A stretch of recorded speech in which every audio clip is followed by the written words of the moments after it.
Hey everyone, and welcome back to another report. This is one that I think you're going to enjoy.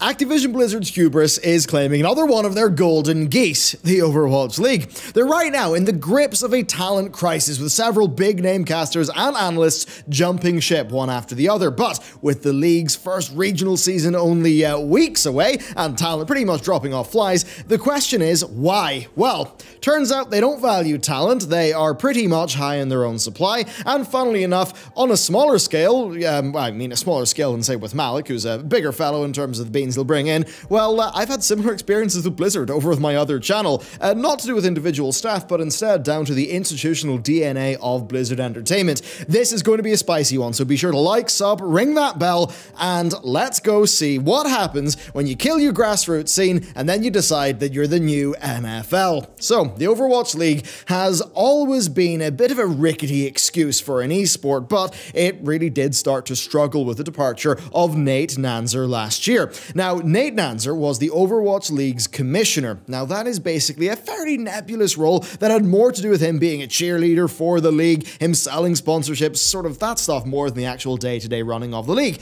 But that said, Nanzer was actually instrumental in getting the league off the ground, and he was well-liked internally. So his departure was actually pretty disheartening to a lot of the staff. Now, the timing of this move was rather curious too, because it came just a few months after the announcement that Season 3 of the Overwatch League would follow a regional home-away format. You know, just like, I guess, you know, IRL sports. Now, then, of course, he went to Epic Games as well, which I suppose is a bit of a slap in the face. Now, here's the real kicker. Turns out Nanzer was a crucial figure in the Owl beyond just charming money. He was an active liaison between the league broadcast team and the executives who actually ran it, the people who, you know, like, enact all the decisions. An Owl broadcast member actually told Richard Lewis, each time someone told the execs what we needed to improve on, we were told to keep it to ourselves. Then Nate would go and fight and make them listen. It was exhausting for Nate, but it was the only way any of us could influence the broadcast. Now, at this point, it is worth remembering that the OWL talent team is comprised of esports veterans,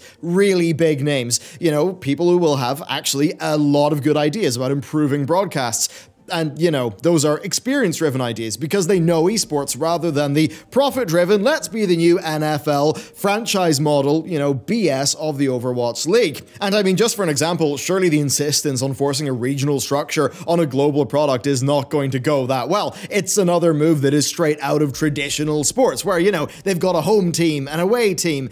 But, you know, is part of the appeal of esports not that it kind of transcends regional divisions, that it's esports? A bit weird. Now, Nanzer's departure was an enormous blow to team morale, to the point where a lot of staff started to reconsider their future. Now, this was not helped by Nanzer's replacement, Pete Vascaletta, I think, who is like the new exec there. Now, he effectively appointed himself the Owl Commissioner while retaining his position as the president and CEO of Activision-Blizzard Esports, which he took over in 2016. Following his departure, not from video games, but from Fox Sports. He is supposedly notoriously challenging to work for, and his focus is on, quote, commercializing the esports titles rather than making programs for the community, and that has devastated morale in the Overwatch and Call of Duty teams. And if you just think about the COD League, it's also a big mess. Now, this single-minded focus on profit hasn't gone away, and without Nanzer, resentment towards it has only grown internally. The feeling is that a lot of senior management, quote, just don't understand esports. I mean, yes, obviously. In June 2016, Dextero reported a mass exodus of Blizzard esports personnel, and that includes global product director Kim Pan. Now, this internal turmoil became very public, however, with the departure of several Owl casters and analysts, and this is such a loss. So, Monte Cristo announced in December that he would not be returning for the Overwatch League Season 3, citing irreconcilable creative and philosophical differences between himself and the league's current leadership. And that's a quote. I mean, I said himself there, but like that's what he said, and that is of course following Nanzer's departure. Monte Cristo also blamed the league's move to the home-away format, stating that the travel time involved there would mean that he couldn't pursue his side projects. Then, it's either DOA or DOA, but his casting partner announced shortly afterwards that, you know, he too would not be renewing his contract for the 2020 season. And with that, things started to look bad for Blizzard. I mean, even with his reasoning, he said he absolutely shared Monty's reservations on the league and explained his motivation for leaving being some of the league's decisions, quote, some of the league's decisions over the past year in terms of creative direction, management, and resistance to input from veteran esports personnel. And while he says that he supports what the league is trying to do, he's not a fan of how they're actually going about achieving it, and that this, this method, quote, unfortunately didn't jive with me and the direction I saw for myself within the league, so it was time to go. Do you know what's funny, though? It actually gets worse. Well, there is a more harmonious departure with Chris Plunkett. His wife received a promotion, and that sees them both moving over to New York. So with that, he announced on Twitter that he's going to be going back to his roots with some freelance projects around, quote, games he truly loves. I mean, does that mean not Overwatch? I don't know. It seems like quite the excuse, and you've got to wonder if that is just a handy excuse for him wanting to leave. Now, Semler's exit also speaks volumes about the actual state of Overwatch, as it was motivated by changes in the game over the years. He says that the game has to speak to you if you're a caster, but that it was getting more and more difficult to enjoy casting Overwatch. What a big surprise. I mean, I think that applies to playing it as well. Now, the most recent departure is Malik Forte, who dropped out and really did express his dissatisfaction with Blizzard's salary offer. And I kind of applaud how straight he was about this. He told Kotaku that he simply worked too hard over the years to be happy with Blizzard's salary proposal, and that the company, quote, never reached a number that made sense for him to continue on. Now, what's funny is I can kind of talk about my experiences doing stuff like this for Blizzard. Now look, this is nowhere near to the same scale, but basically with the most recent World of Warcraft expansion, Battle for Azeroth, there was a plan to do a whole bunch of tutorial videos, right, to like help starter players in the game. And, you know, they said that to me and I thought, oh, well, okay, that's pretty cool. Get to do some work with Blizzard. Yeah, fine, great. But when it actually came to the financial remuneration for producing that content for them, I mean, they were offering 10% of what is actually industry standard. And I shopped this around some of my friends in the industry, and I mean, yeah, it was kind of taking the piss. And it's not the fault of any staffer over at Blizzard. It is literally just that is what their department had been assigned. There was nothing more they could really do. Now, I eventually did do that series. I did talk them up to increase their offer by about 40%, but, you know, that's still under 20% of what would be the norm there. And indeed, you know, 20% of what I've actually received doing one sponsored video for Activision-Blizzard UK's marketing wing. So as soon as you actually go directly to Blizzard Entertainment, it all gets a little bit weird. Now, just to frame those costs in terms of, you know, like actually the cost for me to produce that content, their initial offer would have been break even on my time, the time of research, and the time of our editor actually editing the videos. So that just gives you a little bit of a thing there. They don't really appreciate, I mean, they just don't value, right? They don't value what, I hate saying influencer, it's influencer and content creator, I hate them as words, but they don't really value what that actually brings in. I mean, I've heard stories about PR people at Blizzard, like, completely misunderstanding the WoW community and just seeing, oh wow, we got 5 free articles in Polygon, and seeing that as a big win. To which anyone who actually knows what gaming is like 5 articles in Polygon. Congratulations! That means nothing. So yeah, that's just kind of what it's like there. I mean, a bit of it to me, it's like that passion thing, you know, over for their development staff. They are underpaid. They do have good benefits, but their actual salaries are pretty low for the industry in the area, and there's a lot of talk of Blizzard exploiting passion. And that is something that I've consistently seen just in my experience with their non-development staff.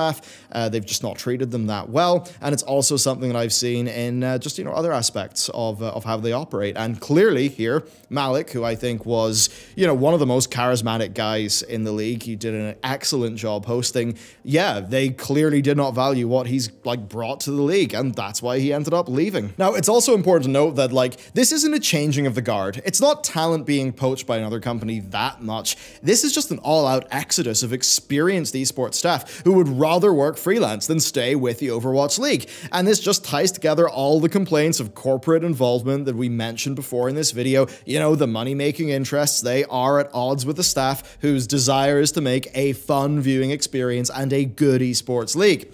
These interests are strangling the Overwatch League, and they are driving out its best talent. And it's really interesting that the gaps filled by these departures, well, they've been filled from within, right? And that kind of tells you that really the Overwatch Overwatch League is just not appealing to external, like, you know, external talent. It's coming from within, and that's not going to bring new viewers or really hype for the league. Then also something that shouldn't be overlooked is the role of the actual video game of Overwatch, what it has played in this mess, because all of the above happened and in the wake of Season 2 of the Overwatch League. Now, a large part of Season 2, that was dominated by the 3-tank, 3-support GOATS meta, which frequently made the Overwatch League unbearably dull to watch. And that's already a game that has watchability issues, even when it's going well. So with creative differences being cited, you know, by like loads of the casters leaving, it's not hard to imagine a scenario whereby someone like Monte Cristo or DOA will have gone to league management with maybe some suggestions of how to mitigate the boredom of actually viewing the league,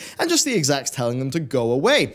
You know, the stale state of the meta, that was Semler's, you know, reason for leaving, right? 3-3 was not fun. Now, the 2-2-2 roll lock introduced in July did kill the 3-3 team comp, but I think by that stage, the damage was done, and the league is struggling for views. I've also heard from some league insiders about difficulties coordinating with Blizzard on the development side, and while I don't really have details there, I think that the bad viewer experience, especially initially in the league, that's evidence enough of that. And the OWL also, like, it's obviously beholden to the Overwatch development team, and you know, the two seemingly aren't really that great at, you know, working along. Like, whatever the gameplay state of Overwatch has been as just a game you can go and play, I don't think it's really been that esports friendly. And if you want to do the big NFL of gaming, the biggest esports league with the big expensive franchise spots, then yeah, obviously you're going to need to make your game be friendly for that. I mean, stuff's even got messy to the point where, like, the Overwatch League has been taking place on different patches to the, you know, what the actual game has been on. So there's just so many different problems here, and it all just stems from, honestly, Blizzard being Blizzard and Activision-Blizzard being Activision-Blizzard. So the next season kicks off February 8th. It's got a new format, an almost incomprehensible match schedule, and a much changed, you know, team of talent running the thing. Activision-Blizzard's pursuit of profit has led them to impose a regional structure and a global event like esports. It's cost them a wealth of broadcasting talent.